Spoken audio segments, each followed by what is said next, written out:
கர்த்தருடைய பரிசுத்த நாமத்திற்கு மகிமை உண்டாவதாக. வெளிப்படுத்தின விசேஷம் 22வது அதிகாரம் அவருடைய 4வது வசனத்தை வாசிப்போம். அவருடைய ஊழியக்காரர் அவரை சேவித்து அவருடைய சமூகத்தை தரிசிப்பார்கள்.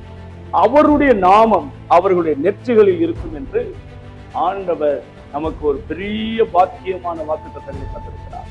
அதிலும் குறிப்பாக தேவனுக்கென்று இந்த பூமியிலே ஊழியம் செய்கிற ஒவ்வொரு ஊழியர்களுக்கும் காத்திருக்கிறது மிகப்பெரிய ஆசீர்வாதம். என்ன ஆசீர்வாதம்? அவர்கள் எப்பொழுதும் கிறிஸ்துவை தரிசிக்கக்கூடிய ஒரு பாக்கியம். மாத்திரமல்ல, அவருடைய நாமம் அவர்களுடைய நெற்றிகளில் இருக்கும் என்று எழுதப்பட்டது. எத்தனை பாக்கியம்!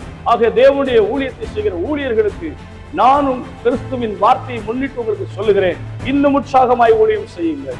இன்னும் தேவனுடைய சமூகத்தை தரிசித்து அவருக்காக எழும்பி பிரகாசியுங்கள். உங்களுக்கு ஒரு பாக்கியம் காத்திருக்கிறது. உங்களுடைய நெற்றிகளில் அவருடைய நாமம் கற்பிக்க